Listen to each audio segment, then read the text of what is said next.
Então, tenho a impressão que vocês já sabem tudo sobre decrescimento depois de assistir a esse vídeo do Serge Latouche, né? Porque, na realidade, ele é extremamente sintético e dá quase todas as referências principais em termos de ideias, né? Mas eu acho que agora vai ser a oportunidade de levantar algumas dúvidas, de responder algumas perguntas, né, claro, e também de desfazer certos mal-entendidos, porque são numerosos em torno do decrescimento. O primeiro mal-entendido seria que seria um conceito econômico. Não, o decrescimento não é um conceito econômico, ele não se opõe ao crescimento assim simetricamente. Ou então, seria retomar essa besteira, entre aspas, do crescimento, que pode se crescer para sempre, e dizer, vamos decrescer para sempre. Então, isso não faz sentido, obviamente, não é no mesmo plano. O decrescimento é um slogan de luta. Então, o que se propõe o decrescimento, na realidade, é simplesmente uma mudança civilizatória, como acontece um pouco na história da humanidade, talvez o Neolítico, né? E olha lá. Então, essa transformação civilizatória, é claro que vai abordar a vida material das pessoas, mas também os valores, as representações. Né? Então, estão vendo que é um programa muito amplo, que não se limita a simplesmente falar de decrescimento econômico. O decrescimento econômico é uma consequência, digamos, de uma mudança civilizatória, consequência necessária, obviamente. Então, depois de falar um pouquinho do diagnóstico, né, que o decrescimento faz sobre a situação atual, mundial, social e ambiental, eu falarei um pouquinho das suas origens, né, como nasceu o decrescimento, quais são seus laços de parentesco com outros movimentos, e depois eu gostaria de mostrar um pouco suas estratégias, suas alianças e as perspectivas de futuro. Então, é claro que é quase escandaloso falar de decrescimento numa época de crise, em que muita gente não tem emprego, ou se tem emprego é precário, e, além do mais, tem um empobrecimento, inclusive, das pessoas que têm um trabalho fixo, né? Os famosos working poor, que têm trabalho firme, né? Assegurado, mas não conseguem mais pagar aluguel, não conseguem mais viver, etc. Então, como pedir para essas pessoas decrescerem? Parece meio absurdo e contraditório, né? E também, num contexto no qual a maior parte, aliás, todos os países estão procurando o maior crescimento possível. Os governos são eleitos para fazer crescer o país, todos, inclusive os mais desenvolvidos. É aí que devemos fazer uma pergunta, né, a respeito do que significa desenvolvimento. Se os países que são considerados os mais desenvolvidos ainda falam no discurso político do nosso desenvolvimento é necessário, nosso crescimento econômico, é que tem alguma coisa errada, né? A ausência, como disse o Serge Latouche, né?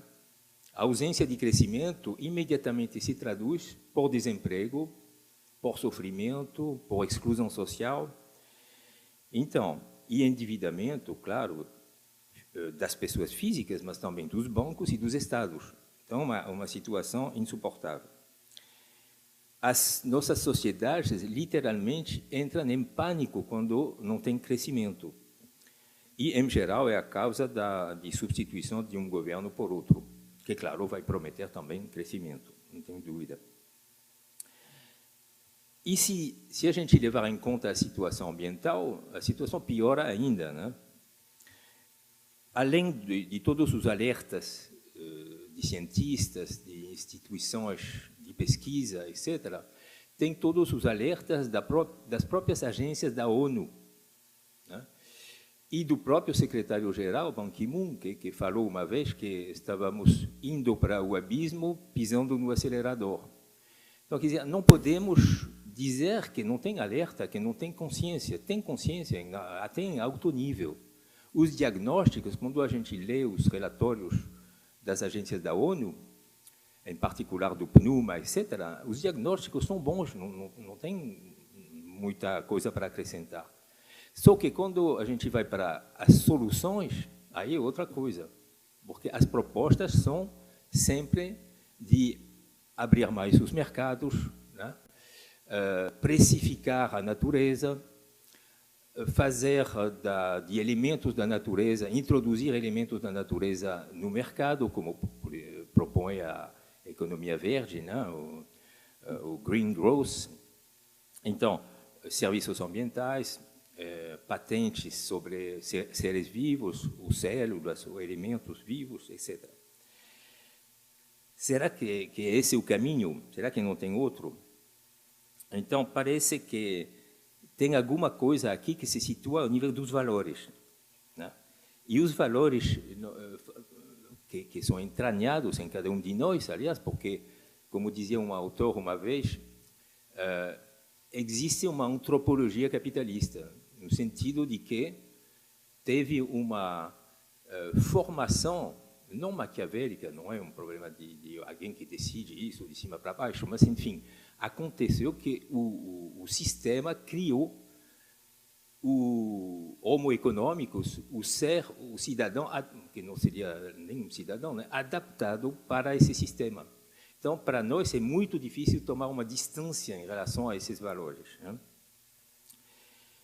E, em grande parte, isso vem do fato que o sistema conseguiu capturar a noção de progresso.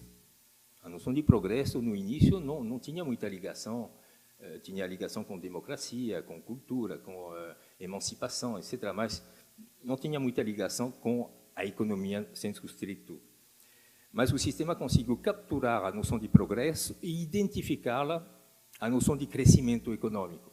Aí vem o problema. Por isso, quando você começa a falar de falta quer dizer, da necessidade de parar de crescer, então as pessoas imediatamente dizem: ah, mas então você é conservador, porque, claro, é o crescimento que pode resolver todos os problemas. Então, pouco a pouco, passamos de sociedades onde tinha eventualmente crescimento, né? No século XVIII tinha, sei lá, crescimento do teatro, por exemplo, tinha crescimento disso ou daquilo, claro, para sociedades de crescimento, que é outra coisa.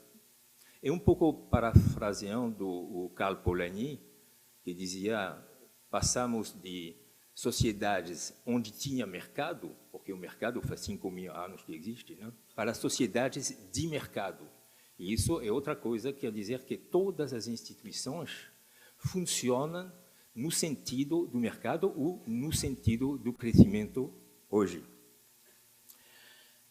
Então, o crescimento virou a base da coesão social. Se não tiver crescimento, tudo desmorona, né? As aposentadorias, o emprego, obviamente, a redistribuição estatal sob várias formas, né? Previdência social, etc., etc.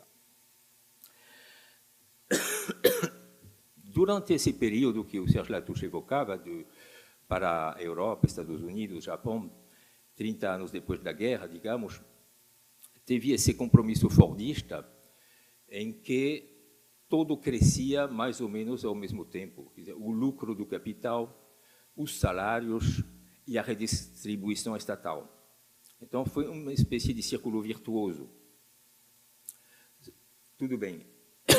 Só que isso se fez às custas de uma destruição ambiental sem nome. E se fez também graças a uma energia barata e abundante, que foi o petróleo. Então, depois disso, depois de 30 anos, o sistema começou a dar sinais de esgotamento. Bom, todo mundo conhece essa história. Os lucros do capital começaram a diminuir. Teve esse susto dos aumentos sucessivos de preço do petróleo pela OPEP em 1973 e em 1979. Aí que o capital se reorganizou para a globalização e para a financiarização. E sabemos que isso funcionou durante certo tempo, né? Na medida em que o crescimento foi retomado, mas um crescimento bastante seletivo, com uma acumulação, uma concentração de renda maior do que antes, e com essas bolhas e crises que a gente conhece, o endividamento enorme que levou, afinal, à crise de 2008. Né? Então, hoje, estão surgindo protestos, inclusive na fronteira de recursos, como se chama, quer dizer, os países que são fornecedores de matérias-primas. Porque houve, durante todo esse período pós-guerra, também uma drenagem de recursos enorme do mundo inteiro para as economias centrais ou para as empresas, né, multinacionais. Então, a fronteira de recursos está retomando. A gente tem exemplo no Brasil, né? A gente vê perfeitamente que tem uma pressão para aumentar a mineração, para aumentar o agronegócio, etc., etc., o espaço da mineração, o espaço do agronegócio. Mas isso se depara contra movimentos de resistência locais, que são movimentos camponeses, movimentos indígenas, de populações tradicionais, etc. E também, hoje em dia, tem movimentos de resistência como os indignados, o Occupy Wall Street e outros Occupy, aliás, né?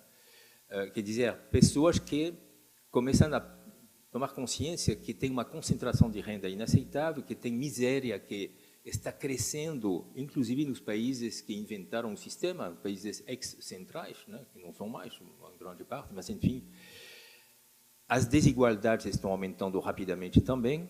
Então, os protestos estão, de novo, surgindo depois de todo um período em que o neoliberalismo parece que deu um golpe tão forte que todo mundo ficou mais ou menos assim, sem reação. Né? Agora, não, estão surgindo reações. Alguns desses movimentos têm poucas ambições políticas, né? São mais conjunturais, estão querendo resolver um problema particular, mas tem outros que têm ambições políticas. E, entre eles, o decrescimento. Então, para o decrescimento, o crescimento é o problema, não é a solução. Para, normalmente, a maior parte dos países, para a maior parte dos cidadãos, a solução é o crescimento. Para o decrescimento é, ao contrário, o problema. Né? Então, o decrescimento, ele tem várias fontes, várias origens, né? Que se aglomeraram nesse slogan de luta, de combate, de crescimento. E tem uma linha que é muito forte e óbvia, é que parte dessa constatação que não pode haver crescimento infinito num planeta finito. A ideia que tem limites à expansão humana existe já faz tempo. Teve alguns alertas já fortes durante os anos 60, teve até, as pessoas esquecem que em 1970 teve o primeiro relatório do MIT sobre aquecimento global. Né? Teve, claro, tudo isso culminou em 1972 com o relatório para o Clube de Roma, né? O relatório de 2012, que era, não sei como foi traduzido em português, acho que era Os Limites do Crescimento, me parece, né? É isso. Então, junto com toda uma agitação naquela época, já tinha movimentos de protesto, já tinha filósofos, já tinha economistas até que começavam a criticar o sistema muito fortemente, né?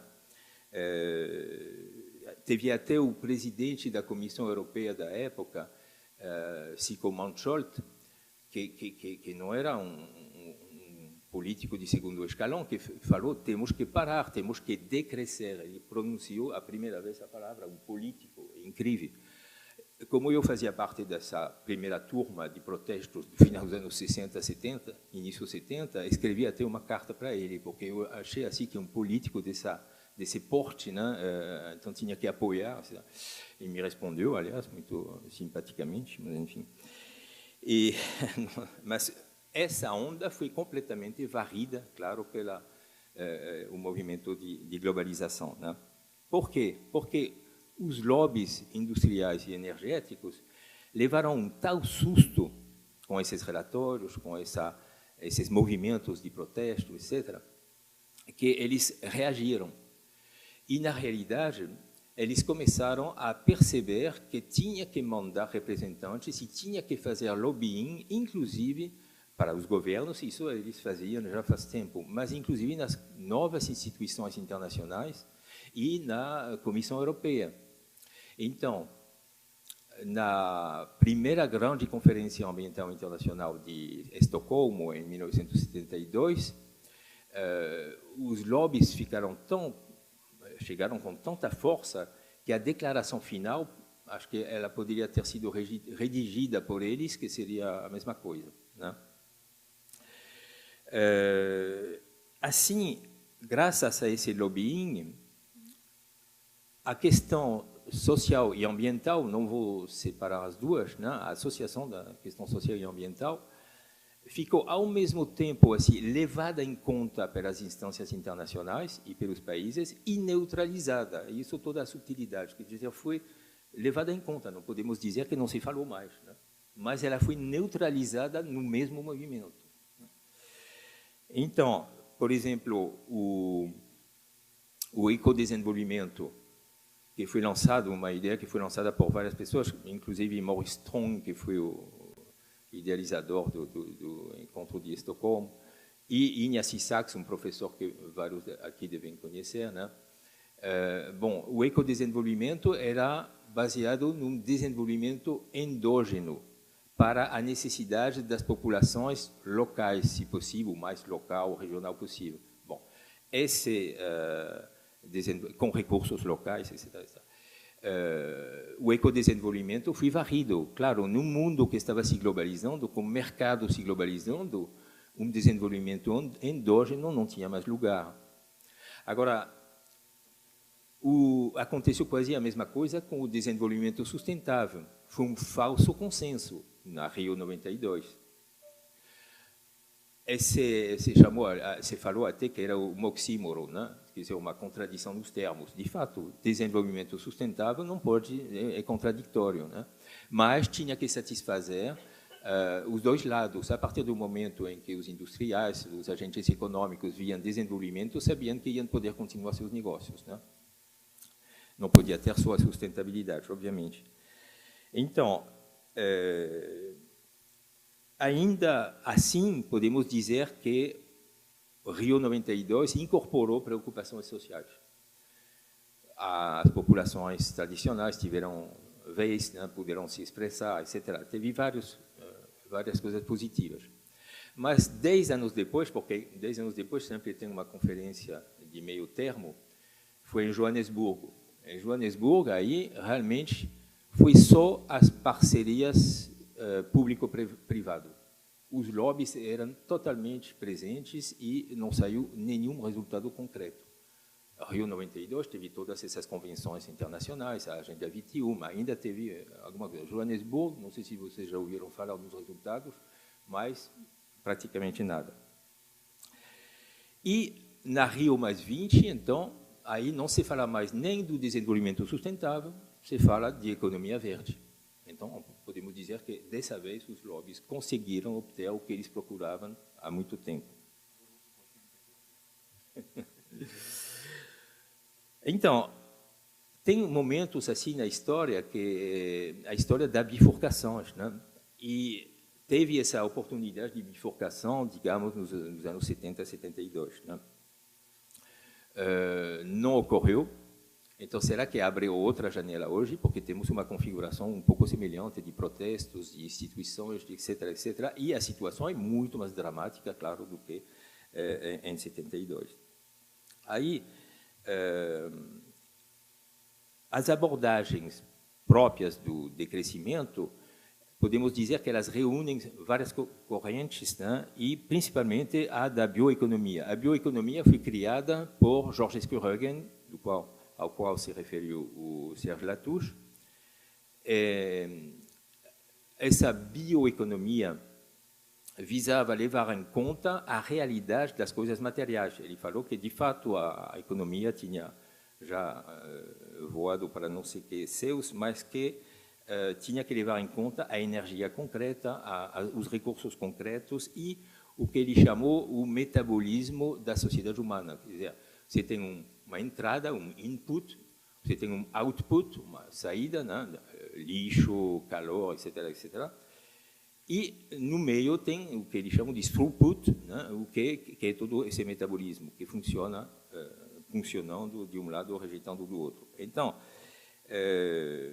depois, bom, a partir do momento ele viu perfeitamente que no ritmo de crescimento do metabolismo humano, bom, os recursos não iam durar muito tempo, então que isso não era eterno. E ele teve um aluno que vive até hoje, o Georges Keuregen, aliás, veio no Brasil, né, em 74, 75, me parece, a convite de um professor brasileiro, que é Clovis Cavalcanti. Ele veio no Nordeste, né, principalmente, mas ele faleceu. Agora, o Hermann Daly, que foi aluno dele e que brigou com ele, aliás, mas enfim, bom, retomou as ideias do decrescimento, mas não do decrescimento, ele retomou as ideias do Georges Keuregen, mas tentando estabelecer o que ele chamou de sociedade estacionária, uma economia estável, le steady state economy, né? Então, a Steady State tem realmente suas revistas, tem suas publicações, tem um trabalho intenso de economistas, né, que seguem essa escola. E ele fundou também o Centro para o Avanço da Economia Estável, digamos, o CAS. Né? Bom. Então, o Georges Keuregen, para a pequena história, brigou com ele porque dizia, mas uma sociedade estável não é suficiente, tem que decrescer. Então, teve no início assim um pouco de entre essa steady state economy e o decrescimento, uma pequena briga, mas que foi resolvida logo, porque todo mundo começou a dizer não, tem que decrescer primeiro e ficar estável depois, né? Bom, então agora não tem mais essa briga.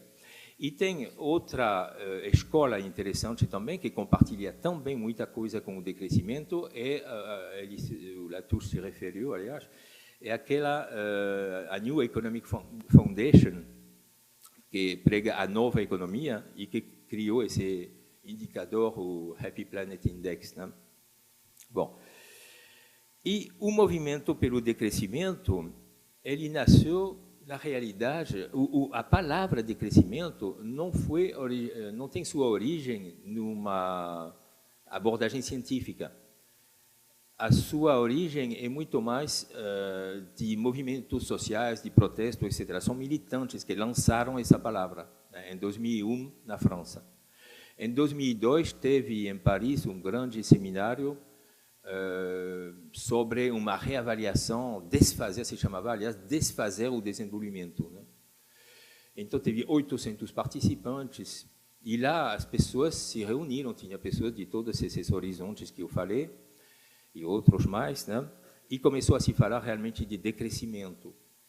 Em 2004, passou na Itália também, na Decrescita, depois passou, logo depois, na Catalunha, né, na Espanha, e assim em diante.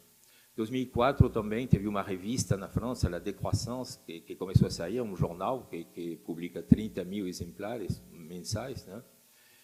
E logo depois teve uma revista que o Serge Latouche é o diretor, aliás, acho que foi mencionado, né, mais ou menos nas coisas escritas, que se chama Entropia.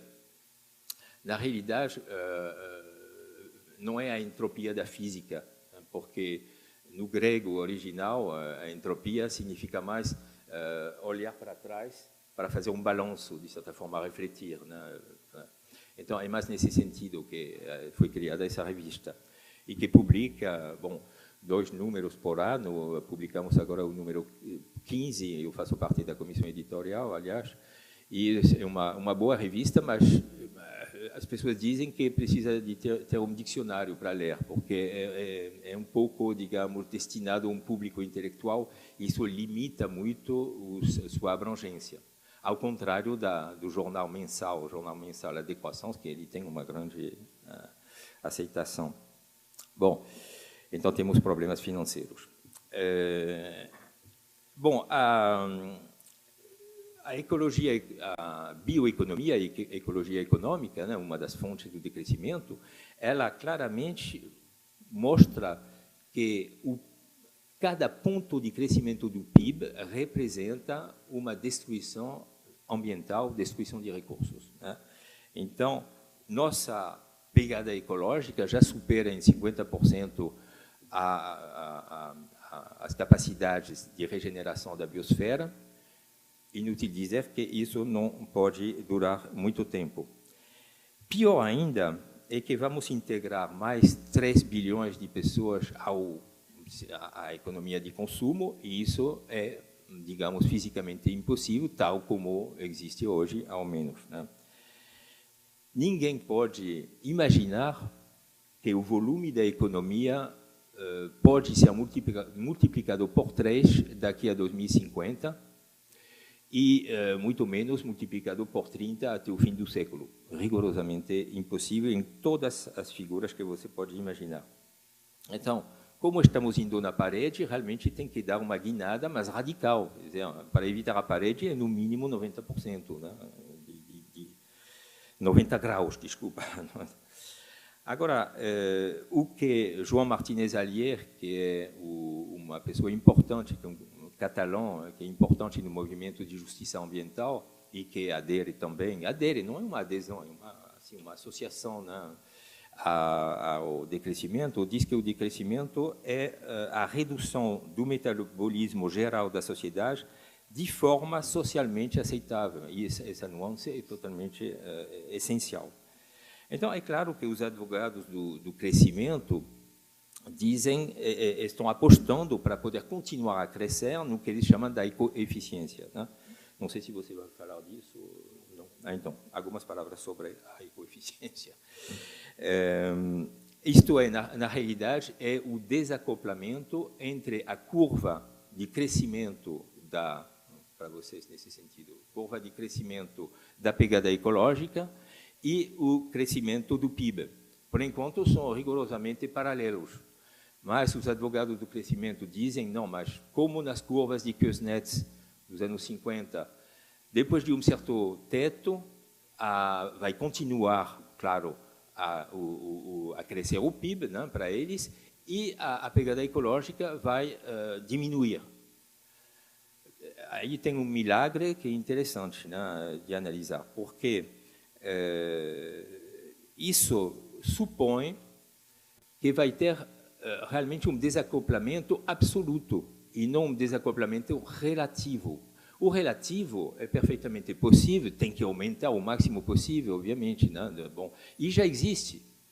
Significa simplesmente a diminuição da intensidade energética e de matéria por ponto de PIB ou por unidade de produto. Então, isso é verdade que hoje se produz muito mais valor ou se produz muito mais produto por uma energia uma unidade de energia ou por uma unidade de matéria. Isso é verdade. Mas até que ponto isso pode chegar, né? Porque para diminuir a pegada ecológica tem que ser, ou que ela se desacople realmente, tem que ter um desacoplamento absoluto, né?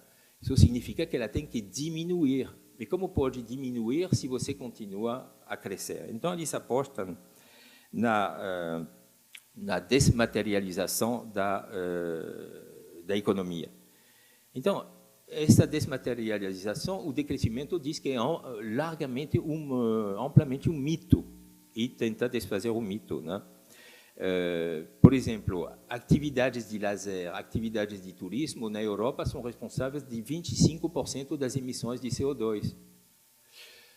Na França, o consumo dos centros de dados em matéria de energia elétrica é de 7% do consumo total de energia elétrica. E isso, claro, numa economia desmaterializada, os centros de dados vão continuar crescendo muito. Então, quer dizer, isso já é complicado. Mas tem outro fator, e aí o decrescimento apela para um economista que foi um dos primeiros, aliás, economistas neoclássicos, mas nem por isso não é interessante, é o Stanley Jevons. Stanley Jevons mostrou que tem o que foi chamado depois o paradoxo de Jevons. Quer dizer, você ganha em eficiência, por exemplo, você poupa dinheiro porque seu carro, você não precisa colocar tanta gasolina porque o carro é mais eficiente. Mas o dinheiro poupado, o que você vai fazer? Você não vai destruir. Esse dinheiro ele vai para outros consumos. E provavelmente consumos que não economizaram energia, matéria, etc. Por exemplo, você pode muito bem andar muito mais com seu carro porque você tem a impressão que ele consome menos, etc, etc. Bom, o Jevons, na época dele, tinha feito essa análise para o carvão. Né? Bom. E também tem outra coisa que o Tim Jackson falou no seu relatório para o governo inglês. Tim Jackson participou da Rio 2012 e ele tem um livro traduzido que, como é? Ele traduziu o livro, atualmente foi traduzido em português, mas não lembro o título. Será que eu anotei por aqui? Não lembro, mas enfim, é Prosperidade sem Crescimento. Não sei se foi traduzido assim. Bom, perfeito. Então, também ele mostra, o Jackson, né, que para simplesmente evitar o crescimento exagerado da pegada ecológica, se continuar a crescer o PIB no ritmo atual, no ritmo dos 10 últimos anos, teríamos que ter um crescimento, uma multiplicação por 10 do ritmo de crescimento da ecoeficiência. Bom, todo mundo diz que isso é rigorosamente impossível, porque, primeiro, precisaria de recursos enormes para aplicados na ecoeficiência, e segundo, porque a tecnologia da ecoeficiência não é previsível. Às vezes você pode conseguir um progresso, mas às vezes não, né? Quer dizer, não é uma coisa linear. Não. Então, e mesmo em caso em que não teria crescimento do PIB nenhum, ainda teria que ser 8 vezes superior. Bom, tem outro argumento, que é o argumento dos recursos físicos. Então, a diminuição dos recursos físicos, e não biológicos, todos esses recursos têm data marcada para acabar. Né? E nos surpreendemos, teve uma série de publicações recentes que mostraram que, na realidade, estamos perto desse limite para vários metais que a gente considera como coisas assim, abundantes. Muitas vezes, o problema não é tanto a quantidade disponível na Terra, mas a quantidade economicamente disponível. Porque a grande fonte de ouro, por exemplo, ela está nos oceanos. Mas quem vai pegar bilhões de toneladas de água do mar para tirar algumas gramas de ouro? Quer dizer, o ouro teria milhões de vezes o valor que ele tem hoje, se fizer isso. Então, quer dizer, economicamente é impossível, simplesmente. Então, acontece para muitos dos nossos recursos. Vejamos, por exemplo, o que se fala da energia, do petróleo em particular. Teve um pesquisador americano nos anos 50, provavelmente vocês ouviram falar, Hubert. Ele deixou o nome para o pico de Hubert. Quer dizer, ele previu o pico, quer dizer, o máximo de produção de petróleo dos Estados Unidos. Ele disse que seria atingido, ele disse isso em 1950, que seria alcançado em 1970. E exatamente isso que aconteceu. Em 1970, a produção dos Estados Unidos começou a declinar. Bom, então tem pesquisadores que retomaram os cálculos dele nos anos 70, 80 e fizeram isso para o mundo. É claro que é mais complicado, mas enfim fizeram. E eles preveram o pico do petróleo convencional, né? Estou insistindo, para entre 2000 e 2010. E recentemente a Agência Internacional de Energia confessou que o pico foi provavelmente alcançado em 2006 para o petróleo convencional. Bom, então, isso junto com essa escassez, né, do recurso, na realidade, ela tem a ver com o que chamam de ROI, Energy Return on Investment, uma coisa assim, né? Quer dizer, quanta energia você tem que aplicar para ter um retorno de energia. Então, no início da era do petróleo, é simples, você aplicava equivalente de um barril de petróleo e você recebia 100. Né? Hoje em dia, é inferior a 40 e, na maior parte dos casos, já começou a ser inferior a 15 o retorno. Né? Bom, é por isso, aliás, que tem esse deslocamento para o petróleo de xisto, depois do gás de xisto, né? As arenas bituminosas, né? do Alasca, etc., os tar sands. Bom, então, aí sim, no início, como para o petróleo, você tem um herói que é muito interessante. Embora ele esteja caindo, as primeiras publicações estão saindo, ele está caindo rapidamente. Mostra que isso vai ser um fogo assim e que vai apagar, mas com consequências ambientais terríveis. Tá? Bom, então, isso faz com que a energia, o preço da energia vai aumentar. Né? Para solucionar isso, o decrescimento propõe uma coisa totalmente utópica, mas que talvez aconteça um dia, que é que uma organização internacional faça a alocação dos recursos, tá? Gerais, quer dizer, tem tantos recursos disponíveis no planeta a um custo abordável. Bom, então, um habitante do Mali, por exemplo, tem direito à mesma quantidade do que uma pessoa da América do Norte. Claro, se ele não está em condição de consumir no momento, pode ter arranjos, mas, enfim, teoricamente é isso. Uma pessoa, um recurso. Outra, mesma coisa para as emissões de CO2. Então, temos direito, e, aliás, coloquei um gráfico aqui, não sei se é este. Então, não sei se dá para ver. Essa linha vertical é de 2 toneladas per capita de emissões. Então, é o que não podemos ultrapassar se a gente quiser fazer deixar a temperatura inferior a 2 graus a mais, né? Porque depois seria dramático. Bom, e comparei isso com o Índice de Desenvolvimento Humano, que considera que a 0,8, a barra horizontal, ele é satisfatório, né? O desenvolvimento. Bom, então, os países, infelizmente, teve um pequeno problema. Normalmente, fiz uma amostra de 34 países e, normalmente, no meu sistema, eu colocava a seta em cima dos triângulos, dos losângulos, e aparecia as iniciais do país, mas na cópia sumiu. Mas, enfim, bom, não importa. A gente vê o grupo dos países europeus aqui, né? Bom, alguns exageros, Estados Unidos, Austrália, etc., e Rússia, bom, o Brasil está por aqui, bom, alguns países africanos. Então, na realidade, todos esses países têm que fazer um esforço enorme para voltar aqui. E se a gente pegar um gráfico da pegada ecológica, é mais ou menos a mesma coisa. Em termos de pegada ecológica, o que conta são os hectares globais, é a unidade. Né? Bom, nós tínhamos, porque são dados de 2003, tínhamos direito a 1 hectare global, ponto 8. Hoje temos já direito a 1 hectare global, ponto 66. Então, a barra estaria aqui. Você vê, de novo, o grupo dos países europeus e aqueles que fogem realmente do padrão. E ninguém, o quadrado virtuoso é esse. E não tem ninguém, rigorosamente ninguém. Então, Cuba é o único que está...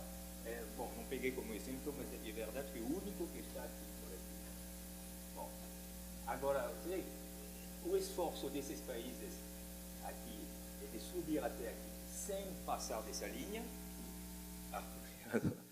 Então, o esforço que devem fazer esses países é chegar até aqui, mas sem passar à direita dessa linha, né? E todos esses têm que voltar atrás. Né?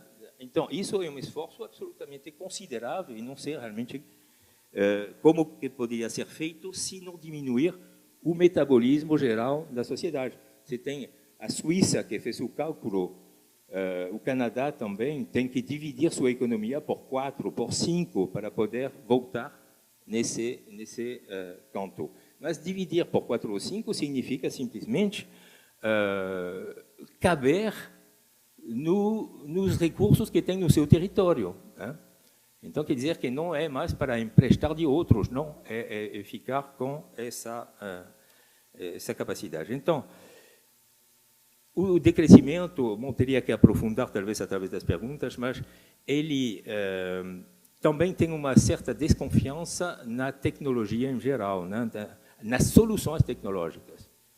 Porque inovações, é óbvio, e tecnológicas também, é óbvio que vai ter, e muitas, mas o essencial é que elas passem pelo crivo seguinte: qualquer inovação tecnológica deveria ser deliberada democraticamente e ela seria aceita só se tiver utilidade social, né? E não gerar desigualdades, se ela contribui à diminuição da pegada ecológica, né? Isto é, se ela é generalizável e se conserva a biodiversidade e os ecossistemas. Então, acho que vou parar por aqui, porque mas teria, é claro, muita matéria ainda para falar. Obrigado. Eu vou passar a palavra agora para o João Luiz Homem de Carvalho, que fará aqui a sua apresentação. Mais uma vez, boa tarde a todas e a todos. Mais uma vez agradeço o convite, né? E, bem, depois que o Sérgio Lattus fez a exposição, depois que o Felipe Lena fez, o que eu vou falar? É complicado. Mas eu vou trazer aqui uma visão do decrescimento que é complicado, inclusive, para mim, né? Você sabe que eu sou pesquisador aposentado, e atualmente eu dou aula na Universidade do Brasil, mas sou professor pesquisador aposentado da Embrapa, e trabalhei muito com mandioca, né? E aí o pessoal vem, pô, você trabalhou com mandioca, agora vem com decrescimento, mandioca, decrescimento, fica uma situação até constrangedora para o meu lado, entendeu? Aí, mas na realidade, essa que seria a questão. Quando se fala em decrescimento, o pessoal fala, o Felipe já mencionou, né? A gente quer crescer, né? E agora vem uma turma falando de decrescimento. Então, o decrescimento não é uma coisa séria e rigorosa. Não é possível. Agora, ainda mais vocês combatem o PIB, né? Nós estamos criticando o PIBinho do Brasil. Que coisa... Eu sou, de vez em quando, sou chamado lá no Palácio Planalto por Conselho de Desenvolvimento Econômico e Social como conselheiro ad hoc, né? Ad hoc. Um dia eu falei do decrescimento, foi a última vez que eu fui lá. Não me chamaram nunca mais lá, acabou. Não, os caras não tem nada com aqui, não, né? Pode parar. Enquanto eu falava de mandioca, de agricultura alternativa e tal, eles me toleravam, mas decrescimento não. Então, afinal de contas, decrescimento é uma proposta séria e rigorosa, né? Ou séria e rigoroso. Antes de vocês criticarem se é sério ou rigoroso, eu gostaria que vocês fizessem uma análise o que significa o crescimento para a gente hoje em dia, né? Em função das evidências, cabe procurarmos uma proposta que traga uma vida com sustentabilidade sobre a Terra, garantindo um mundo melhor para as futuras gerações. Afinal, nós amamos nossos filhos, nossos netos e bisnetos.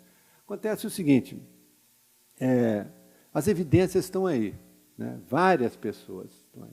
E o João Pedro falou hoje de manhã, e quando tiver uma oportunidade, nós apresentamos a nossa proposta. Então, eu acho que cabe a todo mundo buscar uma proposta. O decrescimento não é um conceito ainda formado, ainda não é uma teoria econômica, mas é uma linha de pensamento que busca uma proposta face a essas evidências. Afinal de contas, eu acho... Nós amamos nossos netos, nossos filhos, né? Eu, por exemplo, amo a Belinha, né? A Belinha eu amo e quero fazer alguma coisa para ela, então eu corro atrás de uma proposta, né?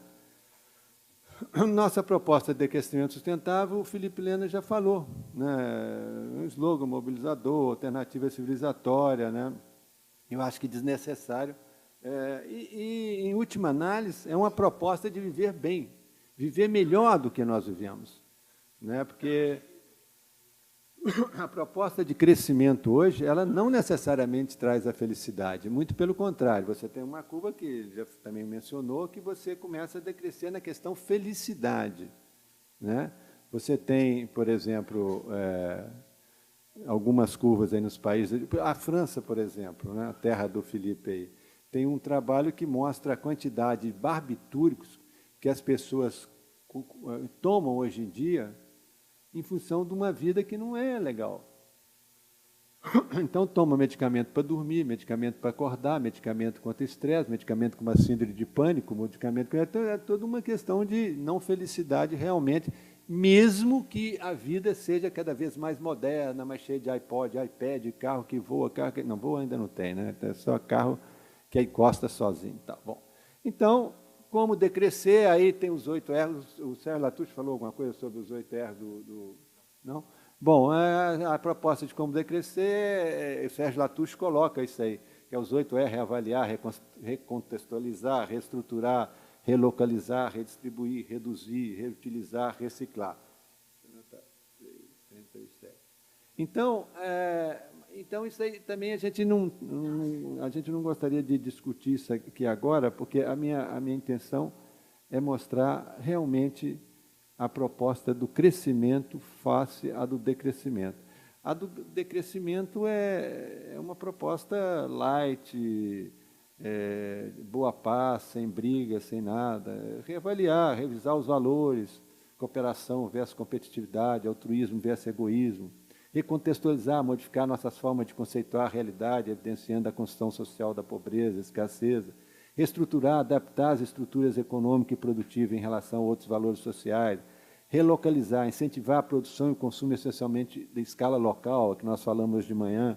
Redistribuir o excesso de recursos naturais e riqueza. Reduzir, limitar o consumo à capacidade de suporte da biosfera.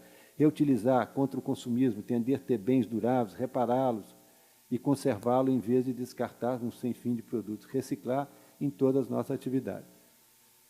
Isso é rapidamente falando, né, o que é a proposta. Agora, isso aqui é uma coisa que o Cristóvão, né, o professor Cristóvão, do qual ele é senador, mas eu trato como professor, porque somos colegas da universidade, ele dá aula até hoje, mas ele fez esse esquema aqui interessante. Para quem deve a diminuição do consumo de bens e utilização de serviços? Porque também muita gente fala assim, por exemplo, lá no Palácio Planalto, uma pessoa falou assim, não, decrescer é para os países desenvolvidos. Nós agora temos que crescer. Acontece que o meu entendimento de decrescimento, ele se aplica diretamente às pessoas que estão dentro dessa curva aí, certo? Que a gente chama de países com maioria de população rica, país com população de alta renda e país com minoria de população de baixa renda. Porque se você... hoje não está difícil de você ver aqui no Brasil pessoas, pelo menos, eu diria, de 5% a 10% da população nossa brasileira hoje, consome mais do que os países, que muitas pessoas da América do Norte. Outro dia, um colega meu falou, ainda vou comprar um carro de 230 mil reais e tal. Eu falei, você está brincando? E para quê? Esse carro voa, é submarino, alguma coisa? Não, é um carro e tal. Eu falei, mas você tem dinheiro? Tenho, ganhei um dinheiro. Quer dizer, então não é, por exemplo, tem um país que a gente sempre cita na África, né, que é o Burkina Faso, né, que é muita pobreza. Outro dia eu vi uma reportagem, tem milionários lá. Então essas pessoas, porque a conta não fecha, quer ver? São 20% da população consome 86% dos recursos naturais. Como que esses 80% vão ter uma vida digna? E eles têm que consumir, sim. Tem gente que não tem coisas mínimas em casa, né? Por exemplo, a minha mulher fala assim, sem lavadora de roupa eu não fico. O seu crescimento pode ir para onde quiser, mas sem lavadora de roupa eu não fico. Então, todo mundo tem que ter a sua lavadora de roupa, né? Então, como é que essas pessoas vão aumentar o seu consumo se essas daqui não diminuem, né? Então, e esses 20% estão dentro, né? Estão aqui dentro. 20% não. É claro que nos países adiantados são em uma quantidade maior, mas em todos eles. Então, eu localizo o decrescimento em primeira mão, é essa visão, né?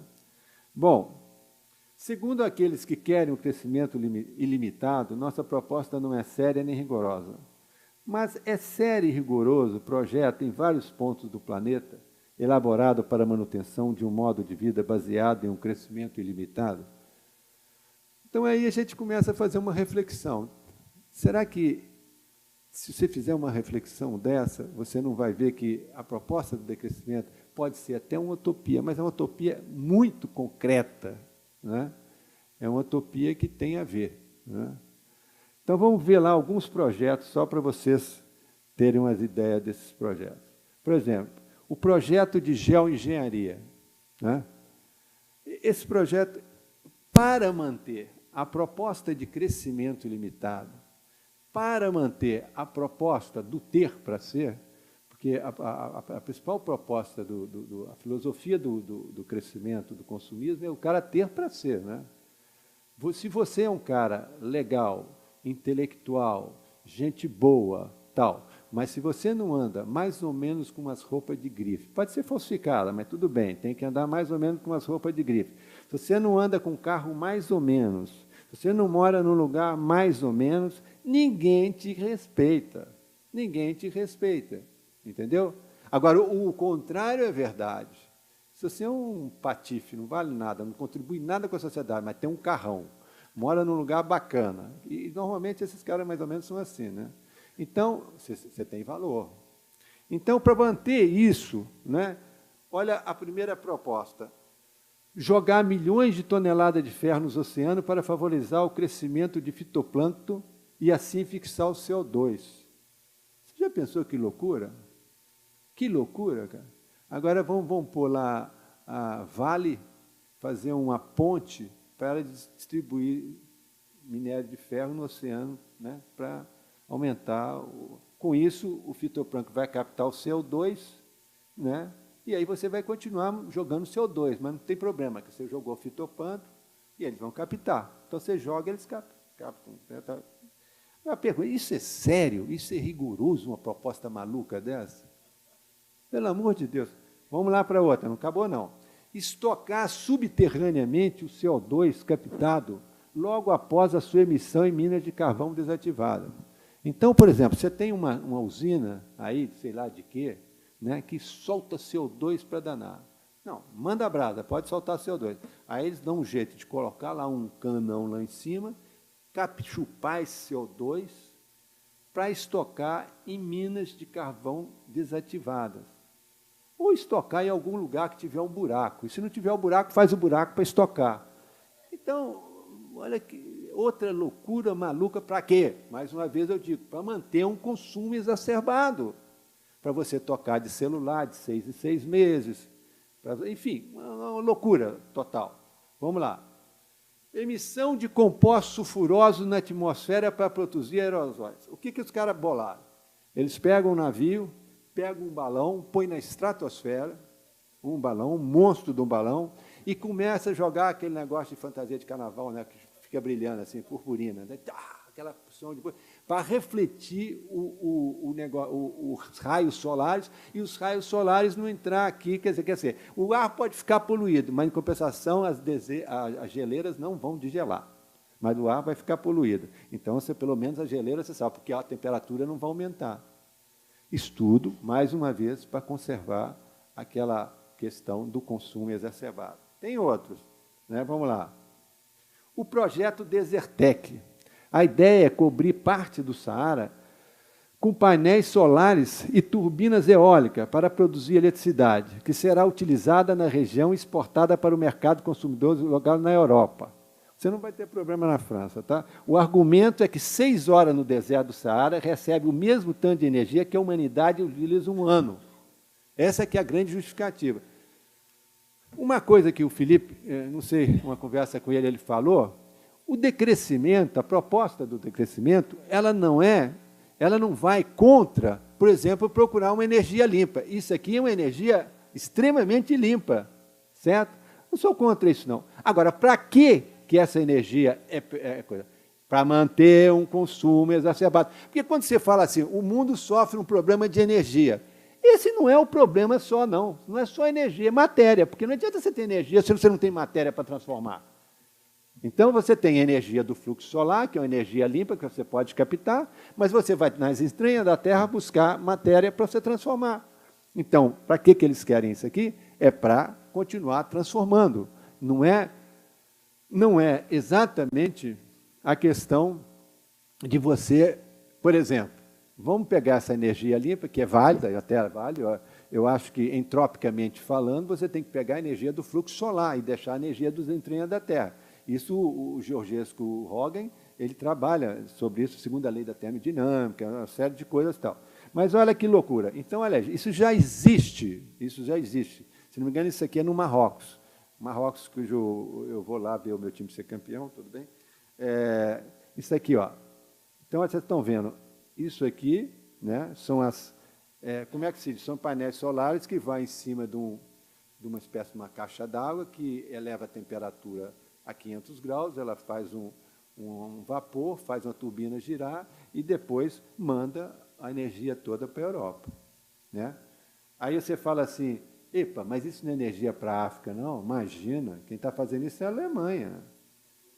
Entendeu? A Alemanha está fazendo isso aqui. Quer dizer, vai dar lá uma merreca de energia para Marrocos, para que está fazendo lá tal, mas a energia. Então, isso é uma coisa séria? Isso não é sério. Isso não é sério nem rigoroso. Bom, vocês que gostam de corrida de carro, não é meu fraco, não, meu negócio é futebol mesmo. Vocês já viram falar no circuito Spa-Francorchamps, né, que é na Bélgica, um lugar que eu morei 4 anos, inclusive, lá perto. Tem um cara da Universidade de Liège lá, que ele pegou, e vamos ver quanto que se gasta numa corrida dessa, 45 minutos. E aí ele fez todos os cálculos possíveis. Né? Aí ele começou a fazer o cálculo lá, emissões de CO2 em uma corrida de Fórmula 1 no Spa-Francorchamps. Emissões pelo gasto de combustível, pela fabricação de pneus utilizados, para a destruição dos pneus utilizados, para a fabricação de 22 carros de Fórmula 1, emissão dos espectadores, são 65 mil pessoas que vão ver a corrida, só para a corrida, pneus utilizados, para a destruição dos pneus usados, para a fabricação dos veículos, para a destruição dos veículos, chegou. Que o total de CO2 emitido na atmosfera por uma corrida de 44 voltas, de 90 minutos, envolvendo 22 carros, é da ordem de 8.400 toneladas, o que se equivaleria à emissão de CO2 de 6.000 carros percorrendo 100 km por dia durante um ano. Para cima de Moai, isso é gozação. Né? Agora, isso já em si, essa corrida, já é uma síntese, né? Num mundo que, como o Felipe mostrou naquele gráfico lá, que tem que diminuir suas emissões de CO2. Agora, para que isso? Para quê? Para que uma corrida de Fórmula 1? Para quê? Para quê? Não. A indústria automobilística. Para fazer propaganda de pneu, para fazer propaganda de carro, para vender mais carro. Beleza? Vender mais carro. Para vender mais carro, para todo mundo ter mais carro. Né? Agora, para que existe carro no mundo? Vamos lá. Primeira coisa eu quero mostrar para vocês, a evolução comparada da concentração de CO2 na atmosfera e a temperatura média do planeta. Então, as pessoas vão ver claramente nessa curva, em vermelho, que é o CO2 emitido, e o azul em temperatura. Quanto mais CO2, aumenta a temperatura. Isso todo mundo, ninguém nega mais isso. Nem quem é pró-decrescimento, aliás, ninguém é pró-crescimento. Todo mundo sabe que isso que é o real. Agora você vê outra curva aqui. Produção de automóvel mundial, em azul. CO2 em ppm. A curva segue. Quanto mais produção de CO2, quanto mais produção de carro, mais CO2. Então, o carro é, sim, um dos grandes responsáveis pela emissão de CO2. Falando no carro individual, nós estamos só falando aqui do carro passeio. Né? Bom, agora, o que esse carro, por exemplo, em média de emissão de CO2 aproximada é 1,8 toneladas por ano por carro. Agora, mortes e feridos em função dos automóveis no mundo. 3.200 mortos por dia no mundo. 1,15 milhões de pessoas morrem, 20 a 50 milhões são feridos por ano em acidente. Vamos lá. Utilização de espaço pelo automóvel. A metade das cidades americanas está ocupada por estrada, garagem e estacionamentos. Em Los Angeles, são 65% do espaço. As estradas e as áreas de estacionamento representam nos Estados Unidos uma superfície do tamanho da metade do território da Itália. O espaço consagrado aos carros é maior que para as moradias. Você veja que detonação o carro faz. Comparação. Mas você vira e fala assim, né? Não, mas eu tenho um carro, eu tenho uma liberdade de ir e vir, eu vou mais rápido. Então, vamos lá. Se você pegar essa faixa vermelha aqui, e essa outra faixa que está junto com ela, é a comparação com a bicicleta. Em 5 quilômetros, dentro de grandes cidades, a bicicleta anda mais depressa do que o carro. Certo? Com a limitação de 50 km por hora das vias de velocidade de um automóvel, é idêntica à velocidade de uma bicicleta, em torno de 16 km por hora. E com a velocidade liberada, o carro não passa de 25 km por hora. Na França, a velocidade não passa de 10 km por hora. Isso deve ser em Paris. Né? Então, você veja, para que aquela corrida de Fórmula 1 que divulga e que propaga a venda de carros para esse magnífico meio de transporte?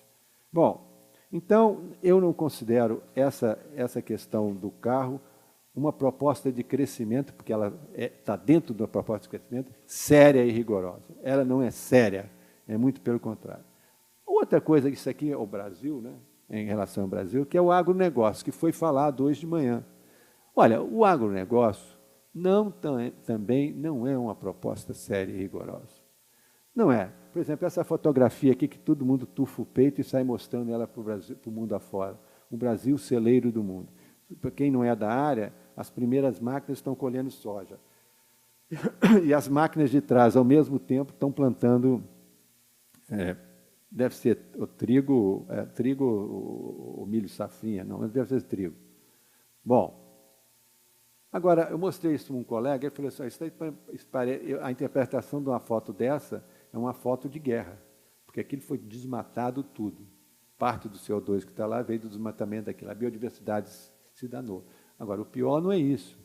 O pior é que esse alimento que está aqui, né, por exemplo, a soja no mundo, 75% dela é utilizado para animal.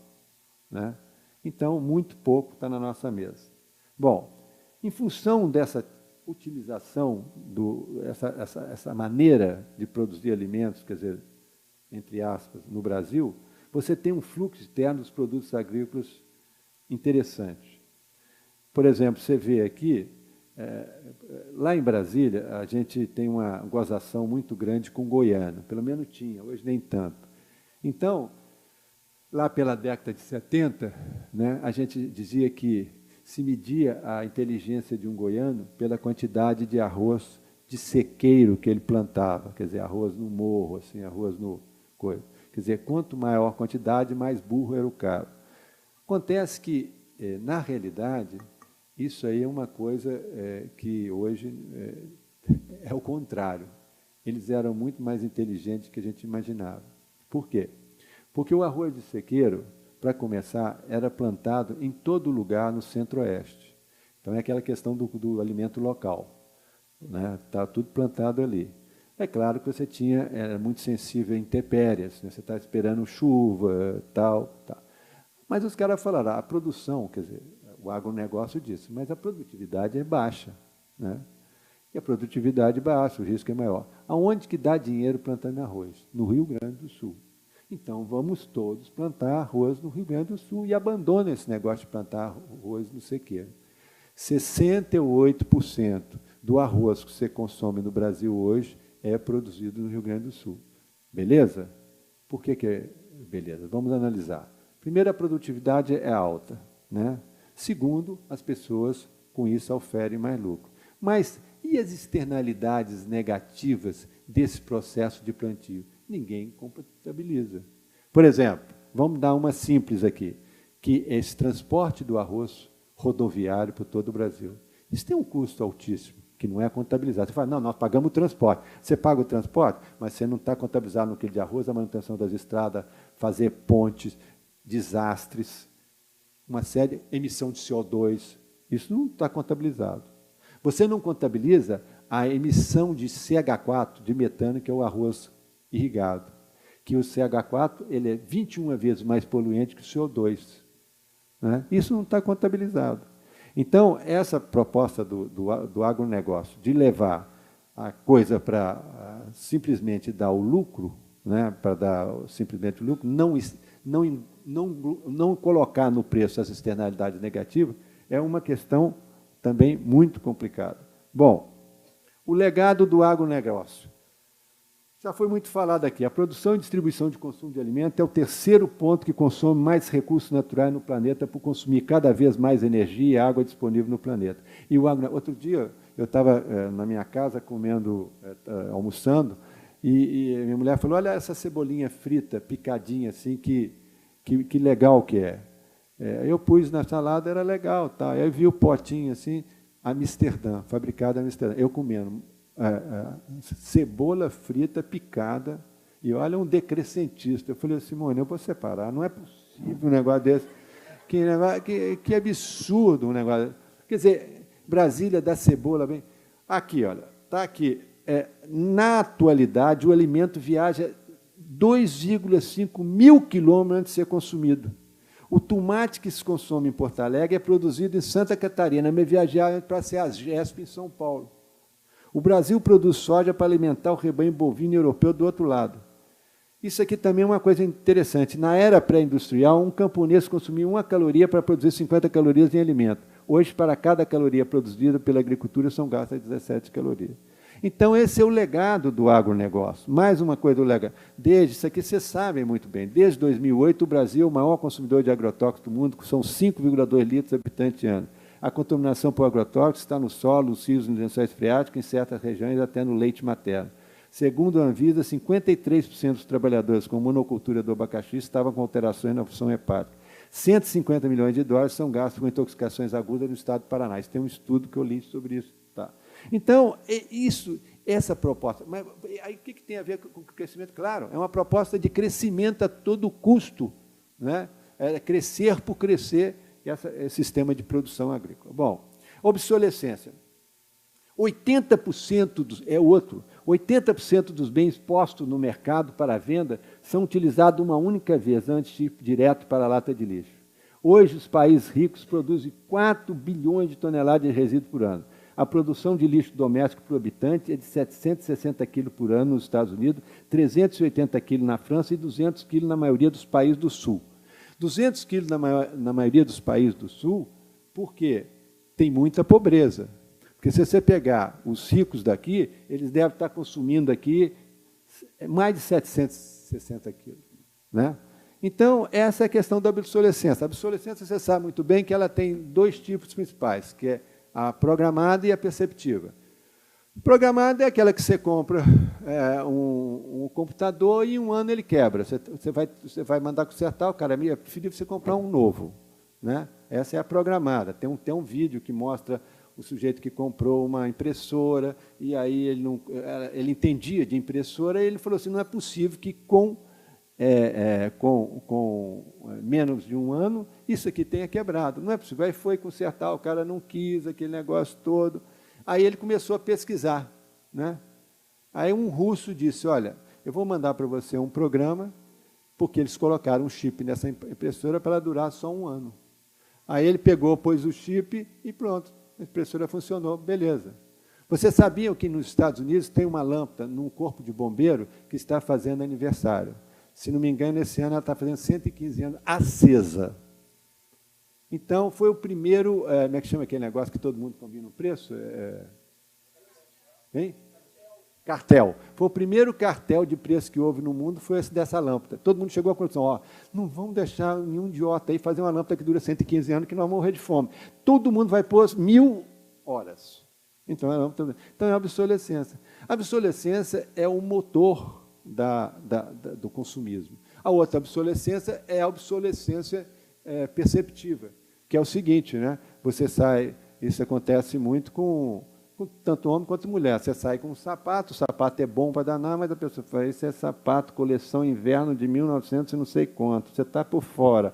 Aí a mulher, o sapato é bom, daquele macio, que o calo não dói, beleza, adora aquele sapato. Aí encontra com outra, nossa, isso aí já era, esse sapato não usa, agora é salto, como é que chama? Sei lá, tem um salto A, B, C, D. Esse aí não é esse aí, não. Tá. Aí o sapato está ótimo, a mulher pega e joga no lixo. Chama obsolescência perceptiva. Né? Então, realmente, agora a obsolescência é uma coisa que não precisava de existir. Esse rapaz aí foi um rapaz que fez muito sucesso durante muito tempo. Alguém conhece esse rapaz? Ele é famoso na década de 70? Ninguém conhece?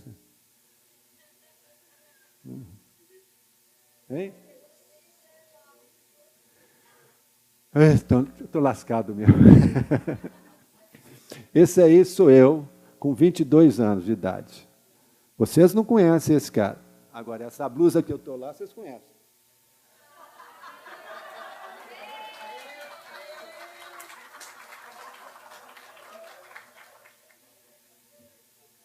Essa blusa minha mãe me deu quando eu passei no vestibular em Viçosa, em 1967.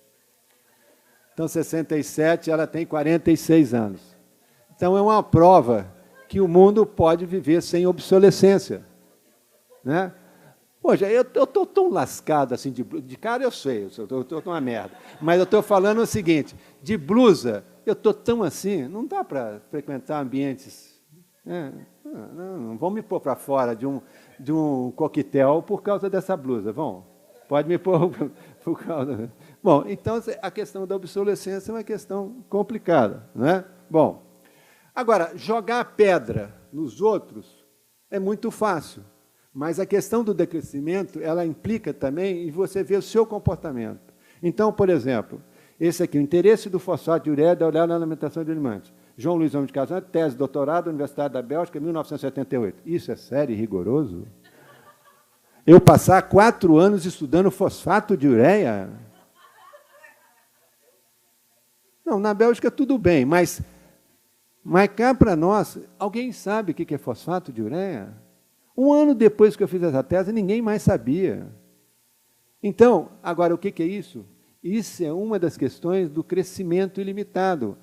John Maynard Keynes, ele dizia o seguinte, que quanto mais especialista é o cara, certo? Mais ele aumenta a produtividade do trabalho e mais fácil é de dominar o idiota. Porque é um idiota, um cara fica 4 anos estudando um fosfato de ureia. Eu cheguei aqui em 1979, e aí a pessoa perguntava alguma coisa, eu falei, eu não sei. Mas o que você sabe? Fosfato de ureia. Ah, o cara lá é fogo, ele sabe fosfato de ureia. Ninguém sabia nem o que era fosfato de ureia. É uma loucura.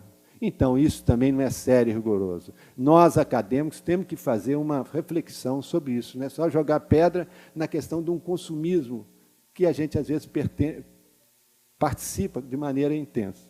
Certo? Bom, o que a voz hegemônica considera como crescimento do PIB ideal possível e ruim? Considerando 50 gerações, ou seja, 1000 anos. 1000 anos na história da humanidade não é tanta coisa assim, certo? Mas suponhamos um crescimento de 10%. De 10%. Em 1000 anos, você sabe quanto que o mundo ia crescer? 210 elevado a 41. Você imagina o mundo crescendo 210 elevado a 41? Alguém imaginou isso aí? Isso é ridículo, não tem comentário, não tem comentário. E o pessoal sonha com um crescimento de 10%. Mas é um crescimento razoável de 3%, que é um crescimento que todo governo gostaria. Né? Por exemplo, você cresceria 710 a 12. Imagina, faça esse cálculo, 710 a quantos bilhões é? Agora, vamos lá, um PIBinho, crescimento de 1%, que é uma merreca de crescimento. Você cresceria em 20 mil vezes. Agora, quando eu falo crescimento de 20 mil vezes, não é um crescimento só material, não, é um crescimento imaterial. Significa que você vai ter que 20 mil vezes mais ao teatro, 20 mil vezes à escola de música, 20 mil vezes fazer natação, 20 mil vezes... Isso são umas coisas sem comentário. Então, como é que as pessoas podem pôr na cabeça um crescimento ilimitado? E é isso que se põe na cabeça. E por isso que o Ban Ki-moon disse, nós estamos em direção ao precipício com os pés no acelerador. Certo? Isso não é sério nem rigoroso. Então, por que a proposta do decrescimento é considerada uma proposta não séria não rigorosa, sem seriedade. Bom, aí está a explicação maior que eu tenho dessa questão desse nosso mundo econômico. Entre as 100 maiores economias da Terra, 51 são corporações. 257 pessoas no mundo acumulam mais riqueza que 2,8 bilhões de pessoas, o que equivale a 45% da humanidade. 161 delas controlam cerca de 140 corporações, que, por sua vez, domina praticamente todo o sistema econômico e político no mundo. É aí que fala tudo, não é? Bom, enfim, ao termos em mãos a evidência extremamente confiável que a natureza é vulnerável às ações do homem, podemos encarar essa nova utopia, que é a proposta do decrescimento séria e rigorosa, partir para convencer as pessoas, sobretudo as crianças, que o padrão de consumo dos ricos tem que reduzir, a dos pobres tem que aumentar e o de todas as pessoas tem que se modificar. O sonho é gastar menos recursos naturais para que todos possam viver melhor. Obrigado pela atenção.